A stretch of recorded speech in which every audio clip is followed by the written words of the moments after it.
சற்று முன் கிடைக்கப்பெற்ற மிக மிக முக்கியமான செய்தி ஒன்று வெளியாகி உள்ளது. திராவிட முன்னேற்றக் கழகத்தின் தலைவரும் தமிழக முதல்வருமான ஸ்டாலின் அவர்கள் சிறைக்கு செல்வது உறுதிதான் என்ற தகவல் தற்பொழுது கிடைக்கப்பெற்றுள்ளது.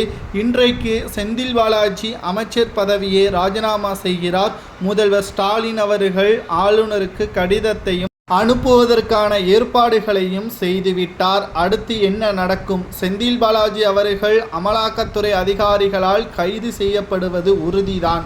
அதாவது கடந்த அதிமுகவின் ஆட்சியில் போக்குவரத்து துறை அமைச்சராக செயல்பட்ட பொழுது வேலை வாங்கி தருவதாக 100க்கும் மேற்பட்டவர்களிடம் பண மோசடி செய்தார்.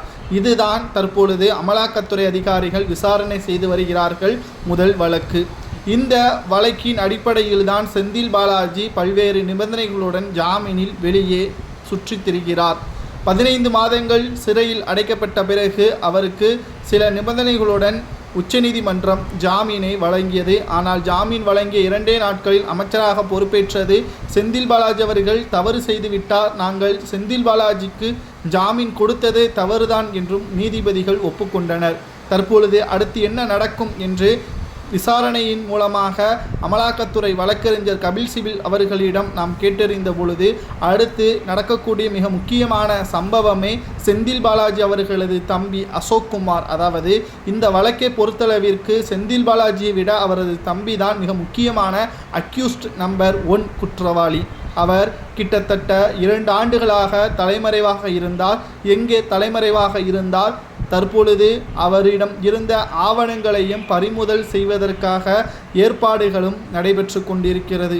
மீண்டும் அவர் கைது செய்யப்பட்டால் செந்தில் பாலாஜி அவர்களிடம் கிடைக்கின்ற ஆவணங்களை விட அவரது தம்பி அசோக்குமார் அவர்களிடம் இருந்து பெறக்கூடிய ஆவணங்களை வைத்துதான் அடுத்த கட்ட நடவடிக்கைகள் அமையும்.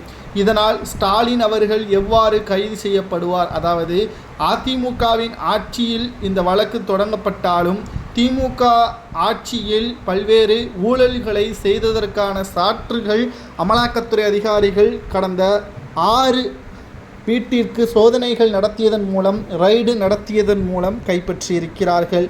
அதில் மிக முக்கியமான ஃபைல்கள் தான் செந்தில் பாலாஜி மின்சாரம் மற்றும் மதுவிலக்கு ஆயத்தீர்வு அமைச்சராக செயல்பட்ட பொழுது பல முறைகேடு செயல்களை செய்ததாகவும் அதற்கு உறுதுணையாக திமுகவின் மிக முக்கியமான அமைச்சர்கள் இருந்ததாகவும் பதிவில் எடுக்கப்பட்டுள்ளது.